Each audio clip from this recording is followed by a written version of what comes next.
बिस्मिल्लाहिर्रहमानिर्रहीम। Welcome to Arfa's cooking world. मैं हूँ अरफा और आज मेरे किचन में बन रही है ब्रेड कचौरी।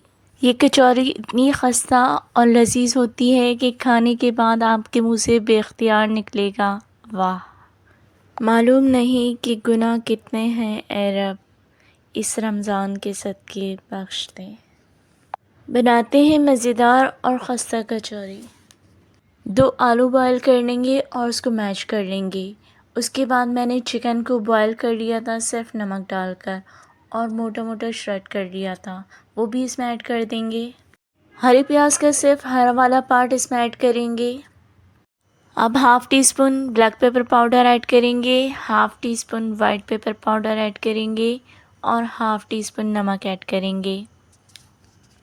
थोड़ा सा फ्रेश हरा धनिया ऐड करेंगे और हाफ़ टी स्पून कुटी लाल मिर्च ऐड करेंगे। स्पाइसेस इतने ही डालेंगे और हाफ़ कप मैंने चीज़ ले लिया है, ये मोज़रेला चीज़ है। अब इन तमाम चीज़ों को हम अच्छी तरह से मिक्स कर लेंगे।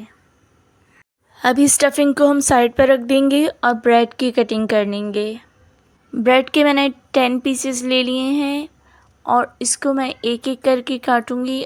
आप राउंड शेप का कोई भी कटर ले सकते हैं, कप ले सकते हैं, ग्लास ले सकते हैं। मैंने ग्लास से इसको कट किया है।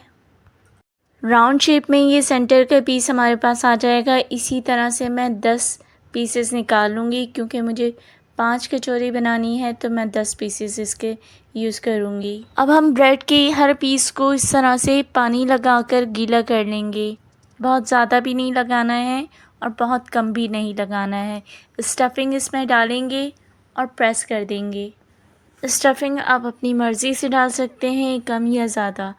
ब्रेड के दूसरे पीस को भी हम पानी से गीला कर लेंगे। गीला करने से ब्रेड की पीसेस आपस में जुड़ जाएंगे और इसमें ऑयल ऑब्ज़र्व नहीं होगा। अब हमें इसके किनारों को अच्छी तरह से सील करना है। अगर किनारे ड्राई हो तो आप इसको वेट करके और उसके बाद इसको जॉइंट कीजिएगा। ऊपर भी हम पानी लगाएंगे ताकि ऑयल इसमें ज़्यादा ना जाए।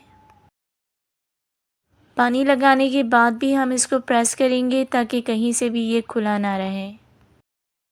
इसी तरह से हम कचौरी बना बना कर रखते जाएंगे। बस आपको इस बात का ख्याल रखना है कि ये हर तरफ से सील हो। अगर कहीं से ये खुली रह गई तो इसमें ऑयल चला जाएगा। इसी प्रोसेस को रिपीट करते हुए मैं बाकी कचौरी भी बना लूँगी। इस बात का भी ख्याल रखिएगा कि ब्रेड आपको हर तरफ से गीली करनी है। तमाम कचौरी बनाने के बाद मैं आपको एक बार फिर दिखा देती हूँ कि ये कितनी अच्छी सील है। आपको भी इसी तरह से सील करनी है। ऑयल गरम कर लेना है, बहुत ज़्यादा हॉट भी नहीं करना है और बहुत कम भी नहीं करना है, मीडियम रखना है। कचौरे इसमें डाल देंगे, स्पेस के हिसाब से ही डालना है। 1 की जगह 2 की जगह 3 की जगह है, इतनी ही ड्रॉप करनी है। गोल्डन ब्राउन कलर आ जाएगा कचौरी पर तो फिर हम इसको निकाल लेंगे। बहुत अच्छा सा कलर इस पर आ गया है तो अब मैं इसको निकाल लेती हूँ। बाकी भी हम इसी तरह से फ्राई कर लेंगे। जब सारी कचौरी फ्राई कर लेंगे तो फिर मैं आपको दिखाती हूँ। आखिरी कचौरियाँ भी हमने फ्राई कर ली हैं और बहुत अच्छा सा इस पर गोल्डन ब्राउन कलर आ गया है तो अब हम इसको निकाल लेंगे। कचौरियाँ हमारी तैयार हैं और बाज़ार की स्नैक से ये किसी भी तरह कम नहीं है, बल्कि टेस्ट में उससे दुगनी ही है। आप इसको फिलिंग के बाद फ्रीज़ कर सकते हैं और फ्राई करने के बाद बच्चों को लंच में भी दे सकते हैं।